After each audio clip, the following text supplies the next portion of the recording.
देखिए DC generator आज इसलिए नहीं पढ़ा रहे हैं क्योंकि डीसी जनरेटर में हम लोग को बचा हुआ था कैरेक्टरिस्टिक्स थोड़ा सा, और कैरेक्टरिस्टिक्स में ज़्यादा टाइम नहीं लगता, आधा घंटा लगता, तो उसको ख़त्म करके अगर पढ़ते तो आगे मोटर स्टार्ट करते हैं, लेकिन उससे मोटर में क्या होगा कि जितना छूटे जाएगा तो दिक्कत होगा। तो इसीलिए नेटवर्क में अगर ये छूटता भी है तो ज़्यादा परेशानी उन लोगों को नहीं होगा। तो देखिए रिजोनेंस पढ़ेंगे हम लोग, और रिजोनेंस की जहाँ तक हम लोग बात करेंगे तो रिजोनेंस सबसे पहले उस सर्किट में आएगा, यानी कि उस नेटवर्क में मिलेगा जहाँ पे एनर्जी स्टोरिंग एलिमेंट होगा। एनर्जी स्टोरिंग एलिमेंट कहने का मतलब कि जहाँ पे RLC रहेगा। तो अब यहाँ पे कहने का मतलब ये नहीं कि जहाँ पे केवल L रहे या केवल C रही, वहाँ पे दोनों रहना चाहिए, L एंड C। तो सिंपली आप कह सकते हैं कि तीनों एलिमेंट यानी कि RLC होना चाहिए,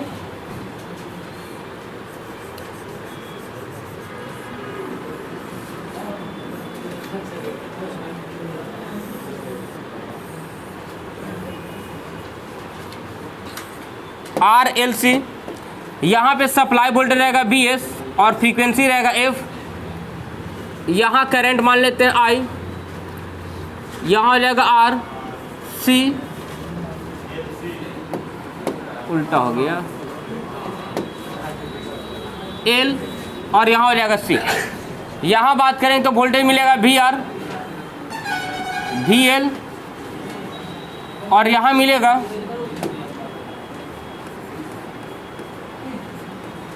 VC। अब देखिए यहाँ पे हम बोल रहे हैं कि रिजोनेंस होगा क्या। तो जैसे अगर आपको बात किया जाएगा तो मान ली कि इससे AC वोल्टेज पे ऑपरेट किया जा रहा है तो फ्रीक्वेंसी पे ऑपरेट किया जाएगा। अगर फ्रीक्वेंसी पे ऑपरेट किया जाएगा तो हम लोग जानते हैं कि XL का वैल्यू जो होता है वो होता है ओमेगा L, यानी कि कह सकते हैं कि 2 पाई FL, और XC का वैल्यू होता है 1/ωc, यानी कि 1/2 पाई FC। तो कहने का मतलब है कि यहाँ पे L और C का वैल्यू अगर कुछ भी पहले से फिक्स कर दिया जाए तो यहाँ पे XL F के डायरेक्टली प्रोपोर्शनल चलेगा, XC F के इन्वर्सली चलेगा। तो कहने का मतलब है कि कोई ना कोई एक ऐसा कॉमन फ्रीक्वेंसी तो होगा ना जहाँ पर इन दोनों का वैल्यू इक्वल बन जाएगा। तो जिस फ्रीक्वेंसी पे ये दोनों का वैल्यू इक्वल बन जाएगा उस फ्रीक्वेंसी को बोलेंगे रिजोनेंस फ्रीक्वेंसी, और इस पूरी घटना को, पूरे फेनोमेनन को बोला जाएगा रिजोनेंस। ठीक है। तो अब सोचिए, तो मान लिया कि अगर ये पूरा सर्किट है, अगर इस सर्किट में हम बात करें तो Z इक्वल टू हम लोग क्या लिखेंगे, इम्पिडेंस इक्वल टू आपको लिखा जाएगा, पहले फेजर के टर्म में लिखेंगे तो R प्लस। अब XL जो होता है, XL वो हमेशा लीड करता है, और लीड करने में हमेशा हम लोग J फैक्टर लगाते हैं, प्लस में लगाते हैं ना। तो यहाँ पे कर देंगे J XL कर देंगे। अब अगर XC की बात करें तो हम लोग जानते हैं कि XC में क्या होता है कि मान ली कि सपोज यहाँ पे ये वोल्टेज है, ठीक है,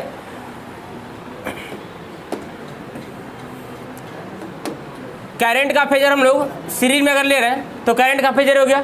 अब अगर बात करते हैं सिंपली VC का, तो VC तो करंट से लैग करेगा ना, तो ये VC लैग कर जाएगा, और यहाँ पे आ जाएगा, यहाँ पे Z नहीं बल्कि यहाँ पे आप टोटल सप्लाई वोल्टेज कर सकते हैं जब केवल RC सर्किट रहेगा तब। तो सिंपली कहने का मतलब है कि यहाँ पे ये जो मिल रहा है ये I मिल रहा है, और यहाँ पे भी है और यहाँ पे है। तो अगर मान ली केवल RC सर्किट अगर रहता है तो ये वोल्टेज बनेगा VR, करंट के सेम फेज में VR बनेगा ना, उसके फेज से 90 डिग्री लैग करेगा VC, तो ये बन जाएगा VC है, और ये बन जाएगा उन दोनों का रिजल्टेंट वोल्टेज VS जब केवल RC सर्किट रहेगा तब। तो अगर इम्पीडेंस में इसको ट्रांसफर करना होगा तो यहाँ पे V इक्वल टू क्या होता है IR, BC इक्वल टू क्या होता है I इंटू XC, और यहाँ पे बन जाएगा I इंटू Z। अगर तीनों फेजर से I को रिमूव कर देंगे तो देखिए तो ऐसा कुछ बनेगा, A बन जाएगा XC, A बन जाएगा Z, और A बन जाएगा R। तो हम लोग देख रहे थे RL सर्किट में कि यहाँ पे मिलता है ऐसे फेजर, तो ये बनता है R, ये बनता है XL, और ये बनता है Z। तो अगर यहाँ पे प्लेन में अगर दिखाया जाए इस प्रकार से, तो अगर इस पॉइंट को लिखना होगा तो ये आपका रियल पार्ट है, ये इमेजिनरी पार्ट है। तो इमेजिनरी पार्ट में हम लोग I लगाते हैं ना, या J लगाते हैं ना, तो सिंपली यहाँ पर भी क्या करेंगे कि अगर ये वाला पॉइंट यानी कि जेड लिखना होगा तो जेड इक्वल टू लिखेंगे R plus J XL. Plus J इसलिए हो रहा है क्योंकि वाई के पॉजिटिव एक्सिस पे। अगर उसी प्रकार से यहाँ बात करें यहाँ पे, तो अगर मान ली कि यहाँ पे तो ये बनेगा वाई, इसका थोड़ा सा उल्टा हो गया, देखिए यहाँ पे इस प्रकार से। अगर इस प्रकार से बनेगा तो ये बनेगा वाई एक्सिस और ये बनेगा एक्स। तो देखिए तो ये वाला जो एक्स है निगेटिव वाई में जा रहा है, तो अगर निगेटिव वाई में जा रहा है और यहाँ पे अगर इस जेड को रिप्रेजेंट करना होगा तो ये आर तो प्लस है, तो यहाँ पे क्या लिखेंगे आर, और यहाँ पे एक्स सी निगेटिव है तो माइनस जे लिखेंगे, तो यहाँ पे कर देंगे माइनस जे एक्स सी। तो वही बात हम बता रहे हैं कि जब यहाँ पे एक्स एल लिखा जाएगा तो प्लस जे हो जाएगा, और जब एक्स सी लिखा जाएगा तो माइनस एक्स सी हो जाएगा। तो अंडर रूट में तो मैग्नीट्यूड होता है ना, जैसे ये हो गया आपको कॉम्प्लेक्स फॉर्म में, ठीक है, रियल प्लस इमेजिनरी पार्ट। लेकिन अगर मैग्नीट्यूड निकालना होगा तो अंडर रूट करके रियल पार्ट का स्क्वायर प्लस इमेजिनरी पार्ट का स्क्वायर। तो यहाँ पे सिर्फ अभी कॉम्प्लेक्स फॉर्म में लिखा जा रहा है। तो अब देखिए यहाँ पे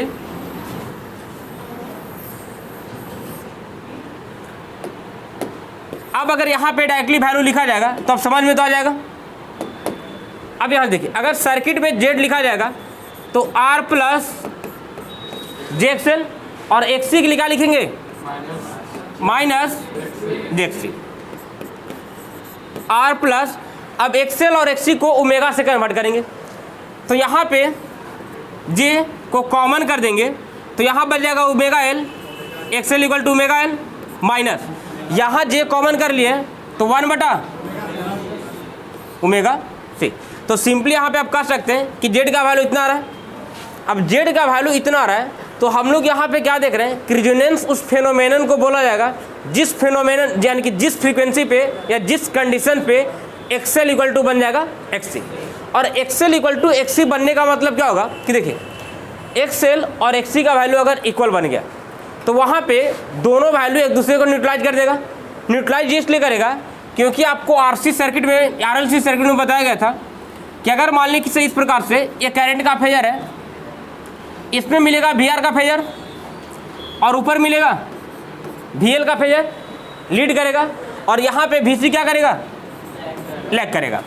अगर यहाँ पे एक्सएल और एक्ससी का वैल्यू दोनों इक्वल बन गया और सीरीज सर्किट है तो I into XL equal to I into XC बन जाएगा ना, क्योंकि करंट सेम और एक्सएल इक्वल टू एक्ससी तो दोनों वोल्टेज भी सेम। तो सिंपली ये दोनों अगर वोल्टेज सेम हो गया तो इन दोनों का रिजल्टेंट कितना मिलेगा 0 मिलेगा। जब इन दोनों का रिजल्टेंट 0 तो सप्लाई वोल्टेज होगा वो वी आर के बराबर बन जाएगा। तो सिंपली कहने का मतलब क्या हो रहा है कि अगर केवल वी आर बचेगा तो जो यहाँ पे लैगिंग और लीडिंग वाला नेचर वाला एलिमेंट था क्या उसका कोई फंक्शन रह जाएगा, नहीं रहेगा। तो जब कोई फंक्शन नहीं रहेगा तो आप सीधा बोल सकते हैं ना कि जो यहाँ पे इम्पिडेंस में इमेजिनरी पार्ट आ रहा है क्या ये रह पाएगा, नहीं रहेगा, यानी कि इसका वैल्यू 0 हो जाएगा। तो सिंपली हम लोग कंसेप्ट यहाँ से यूटिलाइज करते हैं कि वो फ्रीक्वेंसी जिस पे एक्सएल इक्वल टू एक्ससी बन जाए उसको बोलेंगे रिजोनेंस फ्रीक्वेंसी, और इस घटना को बोला जाएगा रिजोनेंस। और इस घटना में अगर एक्सएल इक्वल टू एक्ससी हो जा रहा है तो हम लोग जानते क्या है कि वी एल और वी सी दोनों क्या बन जाएगा इक्वल। अगर वी एल और वी सी अगर दोनों इक्वल बन गया इसका मतलब कि एक्सएल इक्वल टू एक्ससी है तो पूरा यहाँ पे इमेजिनरी पार्ट 0 बन जाएगा। अब जैसे इमेजिनरी पार्ट 0 बनेगा तो जेड इक्वल टू क्या मिल जाएगा आर मिल जाएगा। तो सबसे पहले हम लोग को निकालना होता है रिजोनेंस फ्रीक्वेंसी।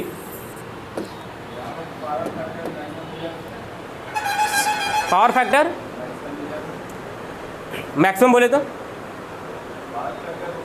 जैसे मैक्सिमम मतलब कितना वैल्यू 0, 1, 0.5 कितना 1 मिलेगा तो 1 हो जाएगा। सारा फीचर हम लोग देखेंगे कि कौन कौन सा वैल्यू चेंज करेगा और कैसे चेंज करेगा। तो यहाँ पे अगर बात करें क्या देखिए एट रिजोनेंस हम लोग को मिल रहा है एक्सएल इक्वल टू एक्ससी।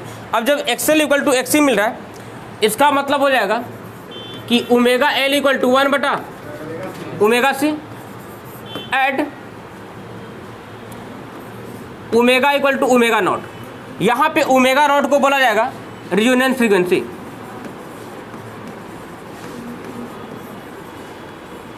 अगर ओमेगा नॉट को रेजोनेंस फ्रीक्वेंसी बोलेंगे तो ओमेगा को ओमेगा नॉट से रिप्लेस करना पड़ेगा। तो यहाँ पे वैल्यू मिल जाएगा omega not L equal to 1 / omega not C. यहाँ से ओमेगा नॉट को इधर लाएंगे और एल को इधर लाएंगे तो ओमेगा नॉट का स्क्वायर इक्वल टू 1/LC मिल जाएगा। तो एक रिलेशन तो ये चलेगा, लेकिन अगर बात करें तो यहाँ से ओमेगा नॉट का वैल्यू मिल जाएगा 1/√LC। तो ये जो ओमेगा नॉट मिल रहा है ये बन गया रेजोनेंस फ्रीक्वेंसी, लेकिन ये मिला ओमेगा नॉट में वैल्यू। अगर आपको एफ में चाहिए, यानी कि एफ का वैल्यू चाहिए, तो एफ इक्वल टू क्या होता है? एफ इक्वल टू क्या होता है? ओमेगा बटा 2 तो ओमेगा नॉट, तो यहाँ पे लिखेंगे एफ नॉट बटा ओमेगा नॉट बटा 2 अब इसका वैल्यू यहाँ से पुट कर देंगे तो मिल जाएगा 1/2 √LC। मतलब कि एफ नॉट का वैल्यू आ गया 1/2 √LC। तो ये मिल गया एंगुलर फ्रीक्वेंसी और ये मिल गया लीनियर फ्रीक्वेंसी, और इस फ्रीक्वेंसी को बोला जाएगा रेजोनेंस फ्रीक्वेंसी। अब बात करते हैं कि रेजोनेंस फ्रीक्वेंसी पे होगा क्या जब XL इक्वल टू XC बन रहा है। यानी कि अगर बात करेंगे तो यहाँ पे ये दोनों टर्म दोनों इक्वल बन जाएगा। अब ये दोनों टर्म अगर इक्वल बन रहा है तो दोनों तो घट के 0 बन जाएगा ना। तो अगर घट के 0 बन गया तो Z इक्वल टू कितना बन जाएगा? R बन जाएगा। तो Z इक्वल टू जो R मिलेगा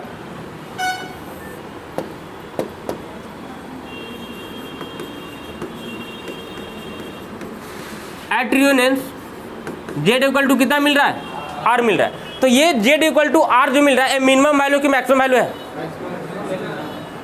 मैक्सिमम। या देखिए Z इक्वल टू पहले से मिल रहा था जब रेजोनेंस कंडीशन नहीं था तब R प्लस इतना, ठीक है। तो पहले ऐड हो रहा था वैल्यू, अब इतना वैल्यू हट गया, तो हटने के बाद केवल R बचा तो कम गया ना। तो कम गया इसका मतलब कि मिनिमम वैल्यू है। तो यहाँ पर इस वैल्यू को बोला जाएगा कि ये जो वैल्यू मिल रहा है ये वैल्यू है मिनिमम वैल्यू, यानी कि Z equal to R minimum value. अब अगर बात करें तो I इक्वल टू होता है V बटा Z होगा यहाँ पे, क्योंकि पूरा यहाँ पे देखा जाएगा तो पूरा आपको काम करेगा इम्पीडेंस, लेकिन एट रेजोनेंस के कंडीशन में इम्पीडेंस केवल आ जा रहा है R के बराबर। तो अगर यहाँ पे बात करें तो V बटा R होगा। अगर R मिनिमम है तो I क्या बन जाएगा? मैक्सिमम बन जाएगा। तो यहाँ पे कंडीशन आ जाएगा कि I बन जाएगा मैक्सिमम। यानी कि समझ में हम लोग को आ रहा है कि रेजोनेंस में XL इक्वल टू XC बन गया, उसके बाद इम्पीडेंस मिल गया मिनिमम और करंट मिल गया मैक्सिमम। अब बात करते हैं यहाँ पे कि आखिर यहाँ पे इम्पीडेंस मिनिमम और मैक्सिमम मिल रहा है और करंट भी चेंज हो रहा है, तो यहाँ पे किस प्रकार से वैल्यू चेंज होगा और पावर फैक्टर कैसा मिलने वाला है। तो सबसे पहले अगर हम बात किया जाए, यानी कि दूसरे पेज में आते हैं और यहाँ देखिए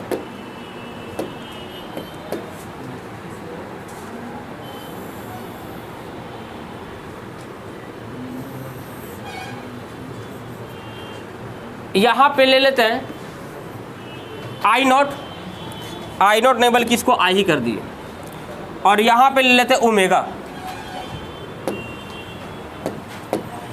अब यहाँ देखिए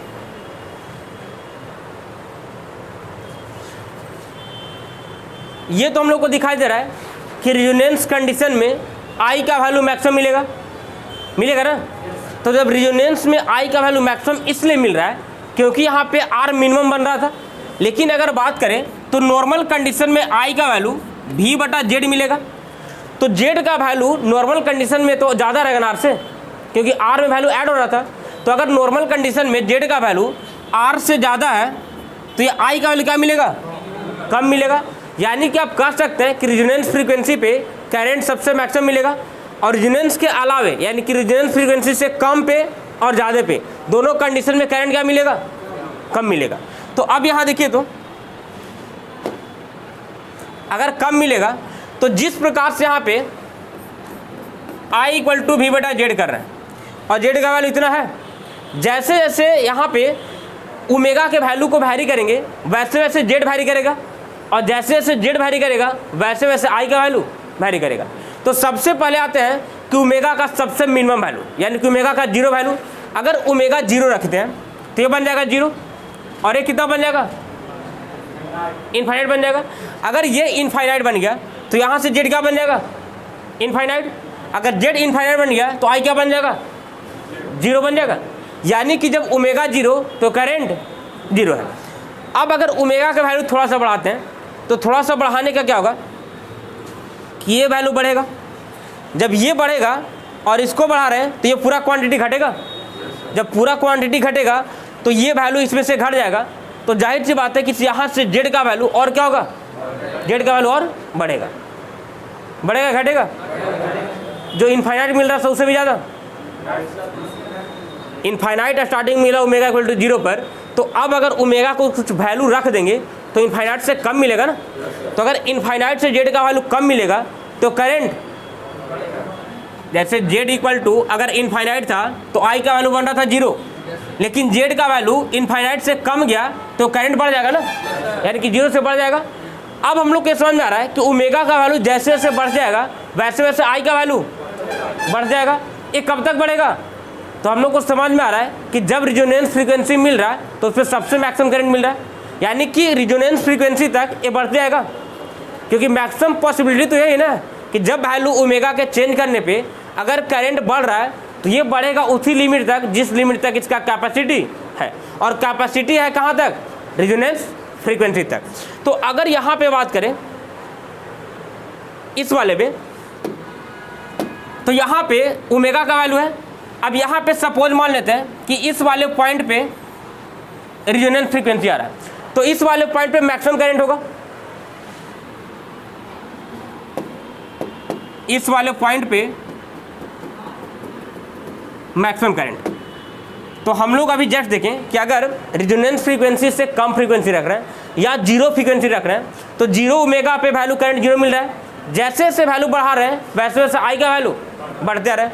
तो वैसे वैसे अगर आई का वैल्यू बढ़ेगा तो सिंपली आप ऐसे दिखा सकते हैं ना, अगर इसको थोड़ा सा और ऐसे ले लिया जाए, धीरे धीरे वैल्यू बढ़ते गया और बढ़ते बढ़ते मैक्सिमम वैल्यू तक चल गया। अब जैसी मैक्सिमम वैल्यू तक चल गया, अब देखिए इसको आगे क्या करना है। जैसे यहाँ पे ओमेगा इक्वल टू, यानी कि ये दोनों वैल्यू इक्वल बन गया तो ये जीरो बन गया, और जीरो बनने की वजह से जेड इक्वल टू आर मिल गया, और यहाँ पे वी बाई आर जो मिला वो आपको मिला सबसे मैक्सिमम करंट, क्योंकि ये जेड इक्वल टू आर मिल रहा था मिनिमम वैल्यू। मिनिमम वैल्यू तो करंट मिल गया मैक्सिमम। अब ओमेगा के वैल्यू और बढ़ाएंगे, तो ओमेगा के वैल्यू अगर बढ़ाएंगे तो ये वैल्यू बढ़ेगा, लेकिन ये वैल्यू क्या होगा, घटेगा। जब ये वैल्यू घटेगा तो जेड का वैल्यू और क्या होगा, बढ़ेगा। जब जेड का वैल्यू बढ़ेगा तो आई का वैल्यू घटेगा। यानी क्या हो रहा है कि omega equal to omega naught पे रिजोनेंस फ्रीक्वेंसी पे करंट मिला मैक्सिमम। अगर उस फ्रीक्वेंसी से आगे फ्रीक्वेंसी बढ़ाना शुरू करेंगे तो जेड का वैल्यू बढ़ना शुरू होगा, और जेड का वैल्यू जैसे जैसे बढ़ जाएगा वैसे वैसे आई का वैल्यू घटना शुरू होगा। तो फाइनली आपको समझ में आएगा कि ये जो कर्व बनेगा वो कर्व ऐसा आ जाएगा, आ जाएगा सर। अब जब इस प्रकार से आ रहा है तो ये बन रहा है, और ये जो कॉरेस्पॉन्डिंग टू मैक्सिमम करंट मिल रहा है, इसको थोड़ा सा और ऊपर बना देते हैं।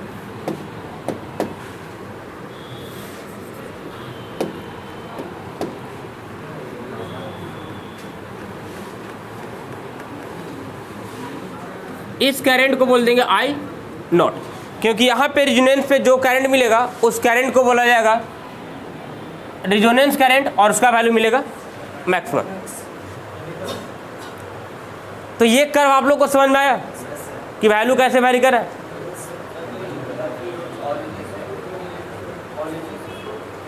जैसे ऑरिजिन से आप मिला भी सकते हैं, लेकिन ऑरिजिन हम लोग इसलिए नहीं मिलाते हैं क्योंकि कभी भी फ्रीक्वेंसी जीरो किया जा सकता है, और फ्रीक्वेंसी जीरो का मतलब कि करंट जीरो।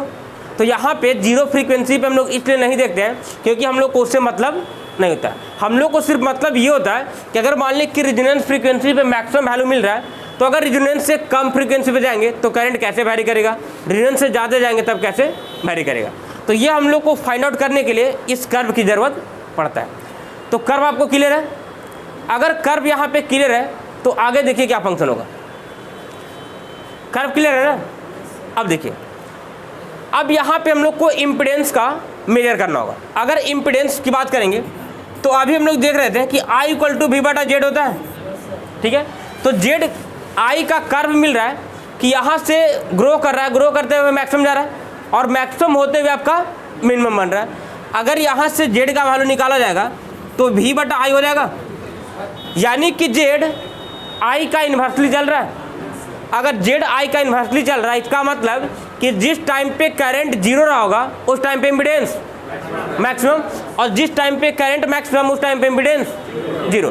तो Z का जो कर्व होगा एकदम इसका इन्वर्टेड बन जाएगा, बनेगा या नहीं बनेगा। तो इसका जो कर्व हो जाएगा इस प्रकार से बन जाएगा।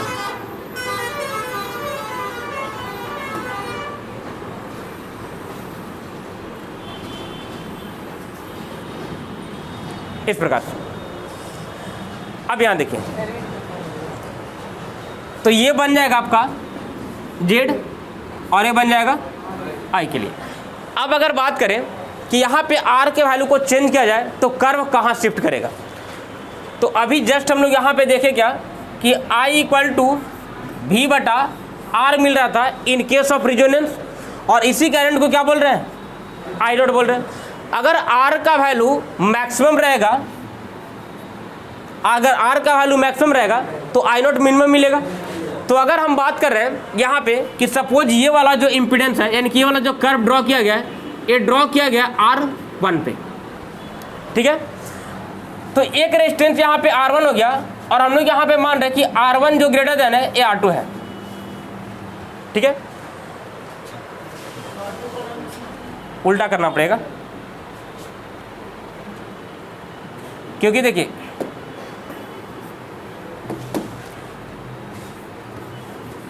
अगर यहाँ पे ले ले कि मान ली कि R1 रेजिस्टेंस पे अगर ये वाला कर्व मिल रहा है, तो अगर R2 रेजिस्टेंस पे अगर कर्व ड्रॉ करना रहेगा तो वो कर्व ऊपर जाएगा उसके कि नीचे आएगा।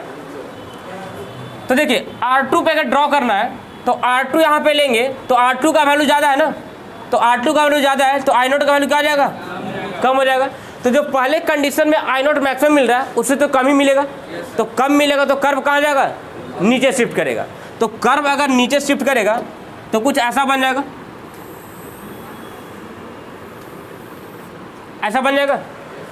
ये जो कर्व मिलेगा इस कर्व को बोल दिया जाएगा कि सपोज R2 के लिए, और यहाँ पे वैल्यू कहने का मतलब हो रहा है कि R2 ग्रेटर देन R1। इसका मतलब कि जैसे जैसे सर्किट का रेजिस्टेंस बढ़ते जाएगा वैसे उसका कर्व नीचे शिफ्ट होते जाएगा। ये कर्व दो इसलिए आपको बताया जा रहा है क्योंकि यहाँ से ऑब्जेक्टिव पूछा जाता है मैक्सिमम टाइम में कि दो कर्व दे देगा और पूछेगा कि कर्व 1 और कर्व 2 में से कौन से कर्व हाई रेजिस्टेंस के लिए ड्रॉ किया गया। तो जिसमें रेजिस्टेंस कम रहेगा उसका कर्व ऊपर जाएगा और जिसमें रेजिस्टेंस ज़्यादा रहेगा कर्व नीचे रहेगा। यहाँ तक बात क्लियर है। तो इसमें हम लोग दो कर्व ड्रॉ कर लिए, एक इम्पिडेंस वर्सेस ओमेगा हो गया और एक करंट वर्सेस ओमेगा हो गया। दोनों का कर्व यहाँ पे ड्रॉ हो गया। अब हम लोग को निकालना होगा कि ओमेगा नॉट पे कैसा बिहेव करेगा, और इधर में अगर बात करें तो इधर बोलेंगे omega less than omega not, क्योंकि यहाँ से यहाँ तक जो रीजन है ओमेगा से कम मिल रहा है और इधर मिल रहा है ओमेगा से ज़्यादा, तो इसको बोल देंगे omega greater than omega not. तो अब अगर यहाँ पे हम लोग को ये डिसाइड करना हो कि कौन से सर्किट कब ऑपरेट करेगा, यानी कि कैसा बिहेव करेगा, तो देखिए तो Z इक्वल टू हम लोग को पता है R प्लस जे ओमेगा L माइनस 1/ओमेगा से। ओमेगा नॉट पे ये दोनों वैल्यू बराबर था, ठीक है। अगर दोनों वैल्यू बराबर है और ओमेगा से अगर कम वैल्यू पे आते हैं, यानी कि यहाँ पे वैल्यू कम करते हैं, ओमेगा का कम कर रहे हैं। अगर ओमेगा के वैल्यू को कम करेंगे तो ये भी कम होगा और ये भी कम होगा, लेकिन यहाँ पे अगर कम करेंगे तो एक्सेल कम होगा, एक्सेल कम होगा ना, लेकिन 1/ओमेगा का वैल्यू क्या हो जाएगा, बढ़ जाएगा। इसका मतलब कि एक्सेल का वैल्यू घट जा रहा है और एक्सी का वैल्यू बढ़ जा रहा है। कब, जब omega less than omega not आ रहा है तब, यानी कि लेस देन रिजोनेंस फ्रीक्वेंसी पे एक्सेल का इफेक्ट घट रहा है और एक्सी का वैल्यू बढ़ रहा है। तो आपको बताया गया था कि आरएलसी सर्किट में जिस एलिमेंट का इफेक्ट एल और सी में जिसका बढ़ता है सर्किट वैसा ही नेचर में बिहेव करता है। अगर सी का बढ़ जाएगा तो कैपेसिटिव बन जाएगा, और अगर एल का बढ़ेगा तो इंडक्टिव। तो यहाँ पे omega less than omega naught पे अगर एक्सी का वैल्यू बढ़ रहा है तो कैसा बिहेवियर हो जाएगा, कैपेसिटिव हो जाएगा। और कैपेसिटिव में हमेशा पावर फैक्टर कैसा मिलता है, लैगिंग या लीडिंग, लीडिंग मिलता है। तो सिंपली आप कह सकते हैं ना कि ओमेगा से लेस देन ओमेगा नॉट पे जो आपको सर्किट मिलने वाला है ये मिल जाएगा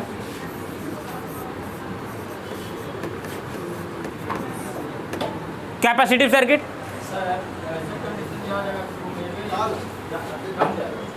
क्या बोल रहे हैं, क्यों नहीं कमेगा? तो बता, देखिए ओमेगा के वैल्यू कम कर रहे हैं तो ओमेगा का कम करेंगे तो ये तो वैल्यू कम जाएगा ना। जैसे यहाँ जाइए, अगर यहाँ पे हम बोले कि X L equal to X C है, यानी कि ओमेगा एल इक्वल टू क्या मिल रहा है, 1/ओमेगा सी मिल रहा है।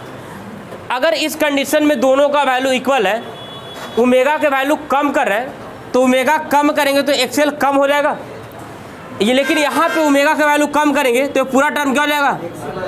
तो आप बताइए तो किससे ज़्यादा, ओमेगा एल से, उसी से तो ज़्यादा बढ़ रहा है। जैसे अभी दिखा रहे बात ना कि इस पे ये दोनों वैल्यू इक्वल है, ओमेगा एल इक्वल टू 1/ओमेगा सी। तो अगर दोनों वैल्यू इक्वल है और ओमेगा के वैल्यू को कम कर रहे हैं तो पूरा ओमेगा एल कम होगा ना, ओमेगा कम कर रहे हैं तो चूंकि मल्टीप्लाई में है तो पूरा टर्म कम होगा, और यहाँ पे ओमेगा को कम कर रहे हैं तो ये डिवाइड में तो पूरा टर्म बढ़ जाएगा। तो पूरा टर्म अगर बढ़ जाएगा तो इधर वाला पूरा एक्सी बढ़ जा रहा है और इधर एक्सएल घट जा रहा है।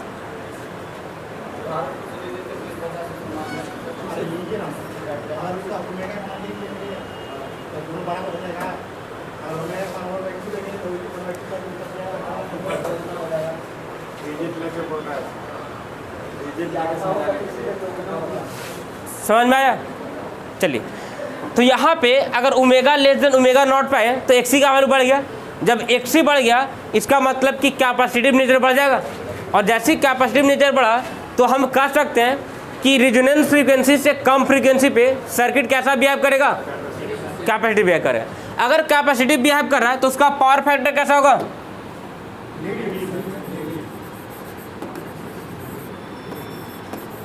लीडिंग पावर फैक्टर होगा। अब आते हैं ओमेगा से ग्रेटर देन ओमेगा नॉट पे। तो देखिए, तो यहां पे अगर बात करें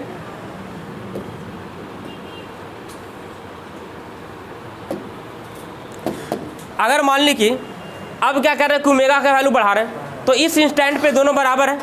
अगर इसको बढ़ाएंगे तो ओमेगा एल पूरा बढ़ जाएगा, और इसको अगर बढ़ाएंगे तो पूरा क्या हो जाएगा, पूरा घट जाएगा, क्योंकि डिवाइड हो रहा है ना।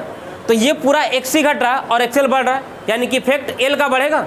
जब एल का बढ़ेगा तो सर्किट कैसा बिहेव करेगा, इंडक्टिव करेगा।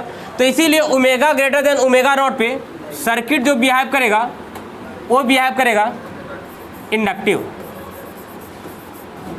और अगर पावर फैक्टर की बात करें तो लैगिंग पावर फैक्टर। तो यहाँ से क्वेश्चन ऑब्जेक्टिव सेमेस्टर में डायरेक्टली पूछा जाता है कि circuit behaves as frequency less than resonance frequency greater than omega naught. Omega naught पे रेजिस्टिव करेगा, क्योंकि ना तो एक्सएल काम कर रहा है ना तो एक्सी काम कर रहा है। क्यों? क्योंकि दोनों एक दूसरे के वैल्यू को न्यूट्रलाइज कर दिया। तो केवल बच गया आर, तो आर बचेगा तो सर्किट बन जाएगा resistive. Omega less than omega naught पे सर्किट बन रहा है कैपेसिटिव, मतलब कि leading power factor. Omega greater than omega naught पे सर्किट बन गया इंडक्टिव, यानी कि लैगिंग पावर फैक्टर। यहाँ तक बात क्लियर है? चलिए, अगर यहाँ तक बात क्लियर है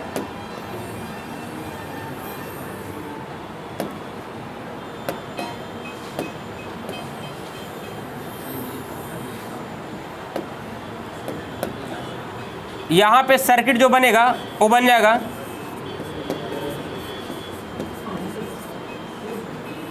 रेजिस्टिव सर्किट। तो पावर फैक्टर तो दोनों जगह मिल गया, लेकिन अगर omega equal to omega naught पे बात करेंगे तो फ्रीक्वेंसी पावर फैक्टर कितना मिलेगा, मैक्सिमम मिलेगा, लेकिन वैल्यू की बात करें तो 1 मिलेगा। क्योंकि रेजिस्टिव सर्किट है और रेजिस्टिव सर्किट में हम लोग जानते हैं कि वहाँ पे जो फेज एंगल मिलेगा वोल्टेज और करंट के बीच में जीरो मिलेगा, मतलब कि फेज एंगल मतलब कि पावर फैक्टर 1 मिल जाएगा। तो यहाँ पे पावर फैक्टर के रिलेशन में लीडिंग 1 और क्या मिल जाएगा, लैगिंग मिलेगा। अगर सर्किट नेचर में बात करें तो लेस देन पे कैपेसिटिव, इक्वल टू पे रेजिस्टिव और ग्रेटर देन पे इंडक्टिव मिल जाएगा। यहाँ तक बात क्लियर है? चलिए, अगर यहाँ तक बात क्लियर है तो सबसे पहले इसमें पहले लिख लीजिए आप,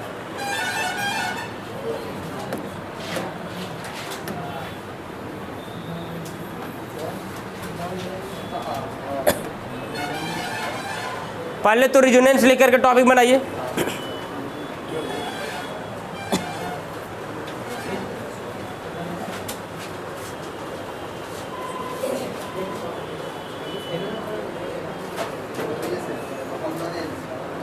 रिजोनेंस में लिखिए,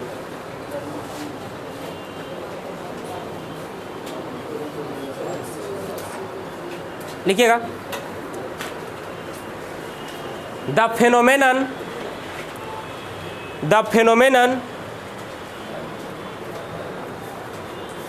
in RLC circuit, the phenomenon in RLC circuit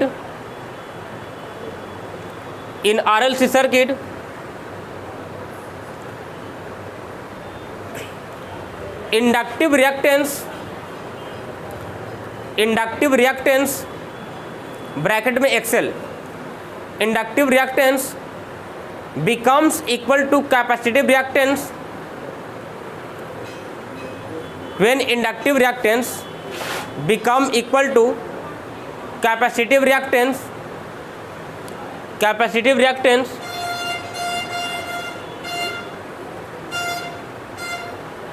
then it is called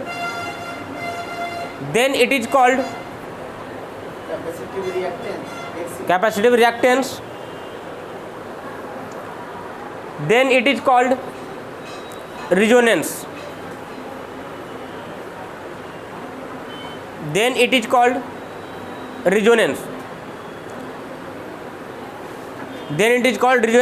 and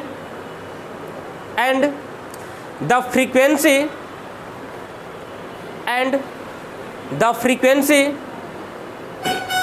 at which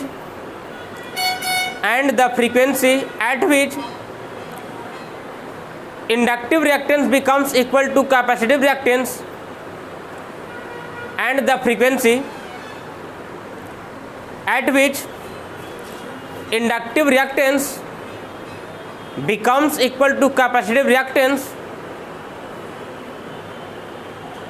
is called resonance frequency.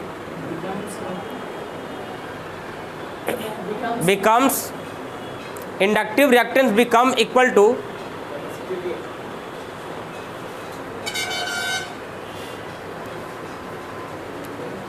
मिलाइएगा and the frequency at which inductive reactance becomes equal to capacitive reactance is known as resonance frequency.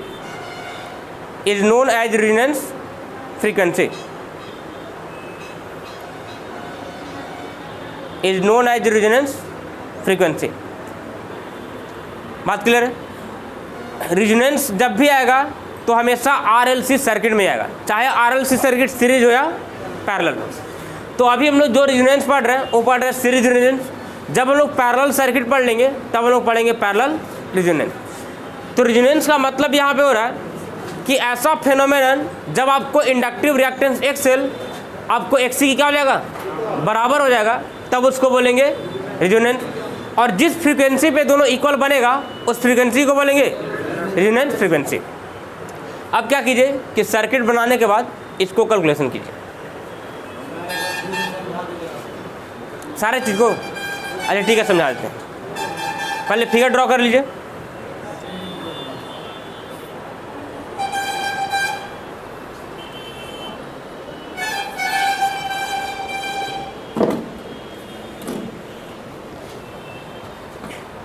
GP क्या में भी internal चल रहा है क्या?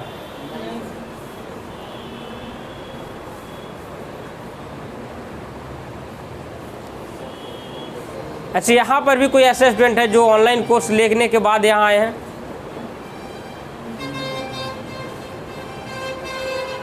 कोई है?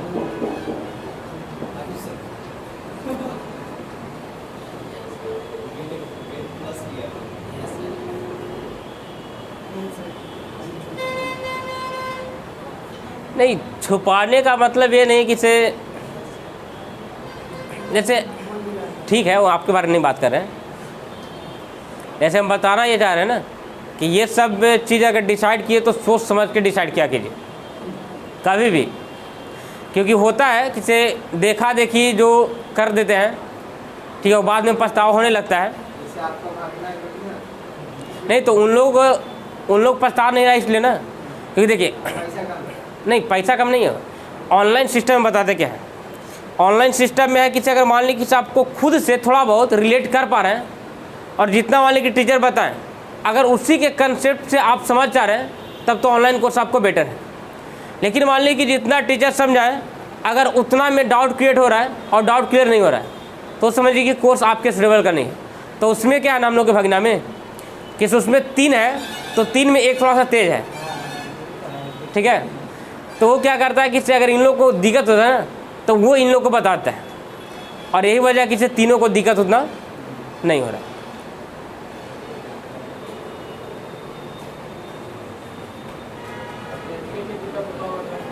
क्या बोल रहे हैं? किसमें?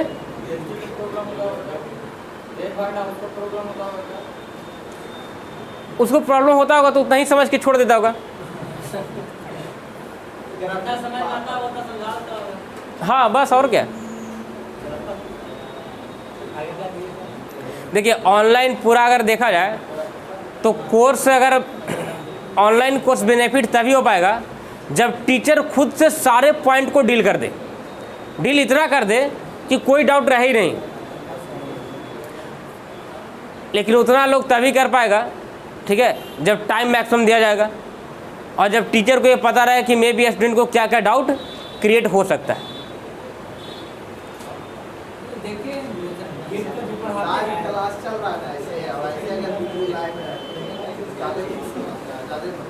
होता है, लेकिन वैसे करने के लिए देखिए सबसे पहले तो अगर मान लीजिए चाहिए तो हम लोग को नेट कनेक्शन स्ट्रॉन्ग चाहिए। लेकिन बात है कि यूट्यूब पे हम लोग देखते हैं तो नेट हम लोग को कमज़ोर भी रहता चलता है, लेकिन यूट्यूब का सर्वर इतना स्ट्रॉन्ग है कि से अगर नेट बहुत ही कम है तो भी चलता है ना, बहुत स्लो है तो भी चलता है। तो वैसा ऐप बनाने के लिए कम से कम 10 से 15 लाख रुपया लगता है, ठीक है, और वैसा ऐप डेवलप करने के लिए उतना कौन डेवलप करवाएगा। और अगर मान ली कि कम खर्च में ऐप डेवलप हो भी जाता है तो उसका ब्रॉडबैंड इतना कम रहेगा कि सब नेट घूमते रह जाएगा। जब तक कम से कम 5 MB पर सेकेंड 10 MB पर सेकेंड नहीं रहेगा तब तक लाइव क्लासेस चल ही नहीं पाएगा। पता चलेगा टीचर यहाँ बता के आगे निकल गया, गोल गोल घूमते रह गया। चलिए यहाँ तक हो गया।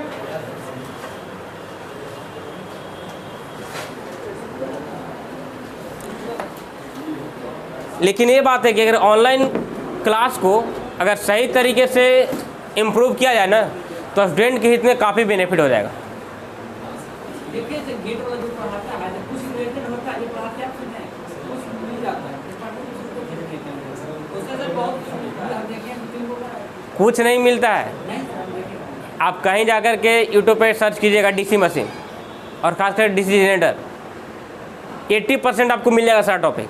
बस फर्क क्या रहता है ना कि गेट वगैरह में न्यूमेरिकल खाली करना होता है और यहाँ पे हम लोग को थ्योरी ज़्यादा करना होता है, बस फ़र्क यही होता है। और गेट वाले देखिए, गेट वाले इतना पढ़ते हैं ना तो उन लोग को इतना विजुअलाइजेशन की ज़रूरत नहीं पड़ता है, क्योंकि उन लोग को न्यूमेरिकल बनाना है। उन लोग को पता है कि फ्लक्स इतना कम हो रहा है तो हो रहा है, कैसे कम हो रहा है उन लोग को मतलब नहीं है।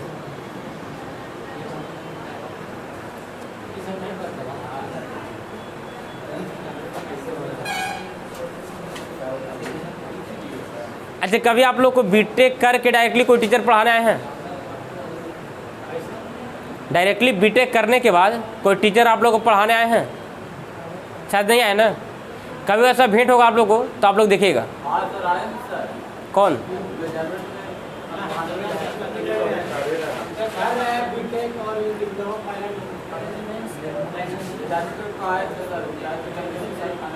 मेजरमेंट तो मेजरमेंट में अच्छे, तो पंकज सर डिप्लोमा भी किए हुए हैं, वो डिप्लोमा भी किए हुए हैं। हाँ खाली बीटेक बोल रहे हैं, डिप्लोमा नहीं डायरेक्ट बीटेक। उन लोग डिप्लोमा के क्लास में ज़्यादा सक्सेस नहीं हो पाते हैं, और रीज़न यही रहता है ऊँचा तो थोड़ा ऊँचा करना पड़ेगा।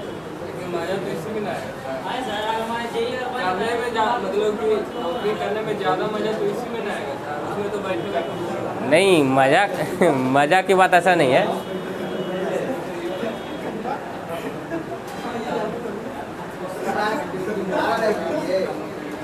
चलिए यहाँ तक हो गया क्या इससे?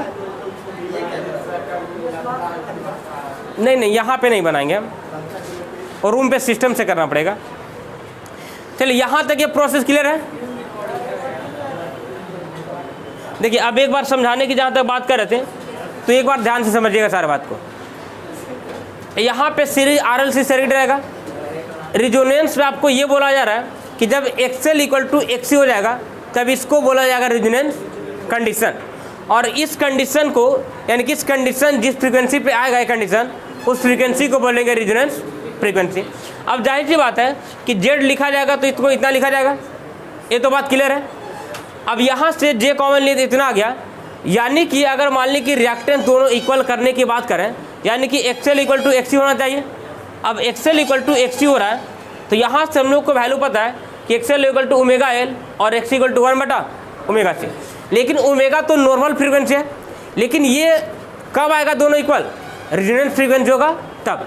तो यहाँ पे ओमेगा को रिप्लेस कर देंगे ओमेगा नॉट से, क्योंकि ओमेगा नॉट आपको ये शो करेगा कि रिजोनेंस फ्रीक्वेंसी मिल रहा है।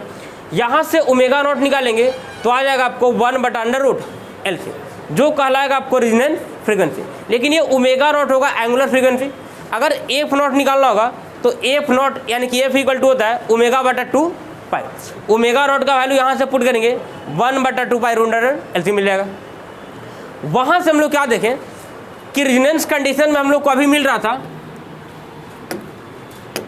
कि XL इक्वल टू XC। तो आप देखिए, तो अगर XL इक्वल टू अगर XC मिल रहा है तो ये वाला टर्म तो दोनों आपका घट जाएगा, यानी कि 0 बन जाएगा, क्योंकि एक प्लस है दूसरा माइनस है और साथ में दोनों का वैल्यू इक्वल भी है। तो जैसे ही ये कट जाएगा तो Z इक्वल टू क्या बच जाएगा? R बच जाएगा। लेकिन जब रिजोनेंस नहीं था तो ये तो दोनों 0 नहीं होगा। तो रिजोनेंस में यानी कि रिजोनेंस जब नहीं था तो Z मिल रहा था R के साथ कुछ वैल्यू को ऐड करके। तो अगर R में कोई वैल्यू ऐड हो रहा है तो वैल्यू ज़्यादा मिल रहा होगा। लेकिन अगर रिजोनेंस में ये दोनों वैल्यू 0 बन गया, तो अब अगर ये दोनों 0 बन के हट गया तो केवल R बचा, तो R तो मिनिमम वैल्यू होगा ना।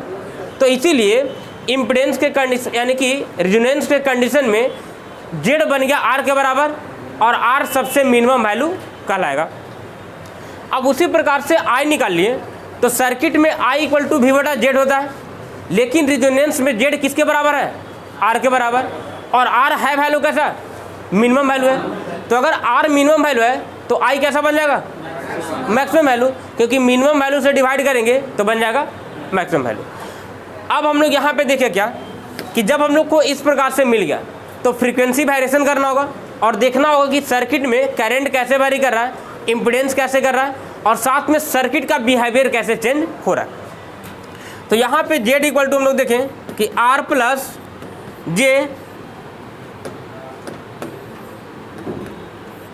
J omega L minus J/ωc। अगर यहाँ पे ऐसे किया जा रहा है तो हम लोग क्या देख रहे हैं कि यहाँ पे इस वाले पॉइंट पे XL इक्वल टू XC मिल रहा है, यानी कह सकते हैं ना कि omega L equal to 1/ωc। अब अगर यहाँ से आपको बात कहा जाए कि ये जब दोनों इक्वल है तो ये दोनों इक्वल कब है? जब ओमेगा नॉट मिल रहा है दोनों जगह तब ना, ठीक है। यानी कि अब ओमेगा की बात कर रहे हैं तो सिंपली अगर ओमेगा नॉट को यहाँ से हटा दें तो ओमेगा नॉट से कम फ्रीक्वेंसी पे आएंगे, यानी कि ओमेगा के वैल्यू को कम करेंगे। अगर ओमेगा के वैल्यू को कम करेंगे तो ये वाला पूरा टर्म कम जाएगा, क्योंकि ओमेगा मल्टीप्लाई हो रहा था। लेकिन यहाँ पे ओमेगा अगर कम करेंगे तो ये पूरा टर्म क्या हो जाएगा? बढ़ जाएगा, क्योंकि डिवाइड हो रहा है।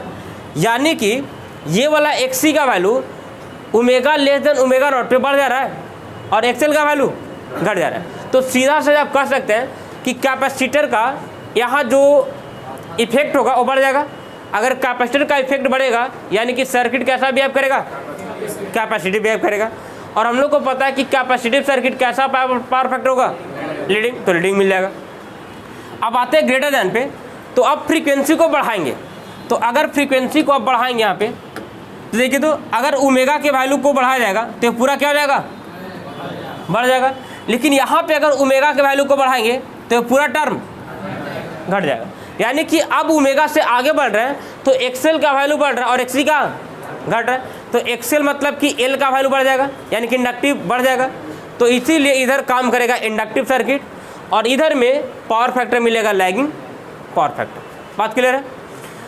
यहाँ पे अब हम लोग को ड्रॉ करना था करंट और साथ में वोल्टेज यानी कि इम्पीडेंस। करंट में हम लोग क्या देखें कि यहाँ पे I इक्वल टू मिल रहा है V/Z। अगर ओमेगा के वैल्यू यहाँ पे देखिए, ओमेगा के वैल्यू यहाँ पे अगर बढ़ाया जाता है, या पहले घटाइए, अगर ओमेगा के वैल्यू घटाएंगे तो ओमेगा के वैल्यू घटाने से ये वाला पूरा टर्म घटेगा और ये वाला अगर पूरा टर्म घट रहा है तो यहाँ पे ओमेगा घटाने से पूरा क्या होगा, बढ़ेगा। तो देखिए, तो सबसे पहले अगर ये ओवरऑल की बात करें इसमें, तो ये वाला वैल्यू माइनस वाला अगर बढ़ रहा है तो इसका सब्ट्रैक्शन तो और घट ना जाएगा। अगर सब्ट्रैक्शन और घट जाएगा इसका मतलब कि जेड का वैल्यू क्या होगा, घट जाएगा। लेकिन कब घटेगा, तो हम लोग मिनिमम वैल्यू से अगर लेके चलना शुरू करें तो अगर यहाँ पे बात करें तो ओमेगा यहाँ पे 0 रहेगा। अगर ओमेगा यहाँ पे 0 तो ये बन जाएगा 0 और यहाँ पे 0 तो ये बन जाएगा इनफाइनाइट। तो अगर इनफाइनाइट यहाँ पे घटाते हैं तो वैल्यू मिल जाएगा इनफाइनाइट, यानी कि जेड का वैल्यू इनफाइनाइट तो आई का वैल्यू मिल जाएगा 0। तो इसीलिए यहाँ पे लगभग वैल्यू 0 ले लेंगे। अब जैसे जैसे ओमेगा के वैल्यू आगे बढ़ते जाएंगे तो देखिए, तो ओमेगा के वैल्यू को आगे बढ़ाएं, यहाँ भी आगे बढ़ाएं, तो ओमेगा यहाँ आगे बढ़ाएंगे यानी कि वैल्यू बढ़ाएंगे तो इसका वैल्यू बढ़ जाएगा। अगर यहाँ पे ओमेगा के वैल्यू को बढ़ा रहे हैं तो पूरा जो टर्म है वो क्या हो जाएगा, पूरा टर्म घट जाएगा। अगर पूरा टर्म घट रहा है तो डिफरेंस क्या होगा, बढ़ जाएगा। अगर डिफरेंस बढ़ेगा तो जेड का वैल्यू क्या होगा, बढ़ेगा। और जेड का वैल्यू अगर बढ़ेगा तो आई का वैल्यू,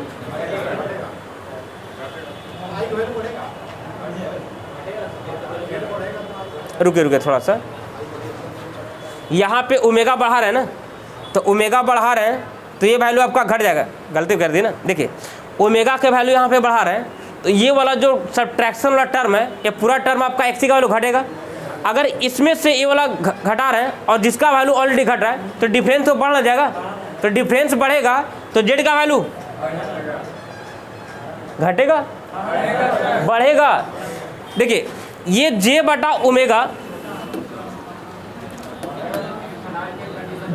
ओमेगा सी जो है, अगर यहाँ पे ओमेगा के वैल्यू बढ़ा रहे हैं तो ये पूरा टर्म घट जाएगा। अगर पूरा टर्म घट रहा है तो इसको अगर माइनस करें तो ये वैल्यू अगर स्मॉल बन गया है तो इसका डिफरेंस तो और बढ़ जाएगा ना। तो डिफरेंस अगर बढ़ जाएगा और यही डिफरेंस को आर के साथ में ऐड कर दे रहे हैं तो जेड का वैल्यू और बढ़ जाएगा। ठीक है, लेकिन उल्टा हो जा रहा है, थोड़ा सा रुक जाइए।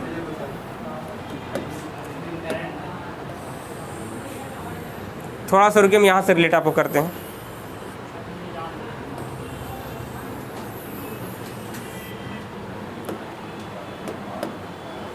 देखिए I equal to V/Z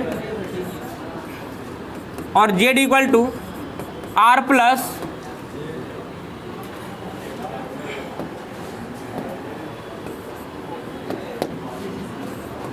J XL minus XC कर देते हैं। ठीक है, अब देखिए तो इधर हम लोग देख रहे हैं कि अगर इधर यानी कि ओमेगा नॉट पे मिलेगा मैक्सिमम करंट मिल रहा है। अगर ओमेगा से लेस देन पे आ रहे हैं तो लेस देन पे हम लोग को क्या मिल रहा है, कैपेसिटिव मिल रहा है। कैपेसिटिव मतलब क्या होगा कि एक्सी का वैल्यू बढ़ेगा और एक्सएल का घटेगा। तो अगर मान लीजिए कि इसका वैल्यू बढ़ रहा है और इसका वैल्यू घट रहा है तो यहाँ पे देखा जाएगा, डिफरेंस की बात करेंगे तो डिफरेंस में मान लीजिए कि सपोज ये पहले 4 था और ये भी 4 था तो दोनों इक्वल था। लेकिन अगर इसका वैल्यू बढ़ गया और इसका वैल्यू कम जाएगा तो इसका वैल्यू बढ़ने का मतलब कि 5 हो गया और इसका वैल्यू 3 हो गया। तो अब डिफरेंस कितना मिल जाएगा, 2 का मिल जाएगा। तो डिफरेंस जब 2 का मिल रहा है तो बेसिकली यहाँ पे r में 2 जुड़ जाएगा। तो पहले यहाँ पे इस कंडीशन पे दोनों इक्वल था तो 0 ऐड हो रहा था, लेकिन अब यहाँ पे डिफरेंस बढ़ गया है तो 2 ऐड होगा, तो z का वैल्यू बढ़ जाएगा ना। z का वैल्यू बढ़ेगा तो i का वैल्यू घटेगा। तो इसके बाद अगर इधर बात करेंगे तो i का वैल्यू घटना शुरू होगा। यहाँ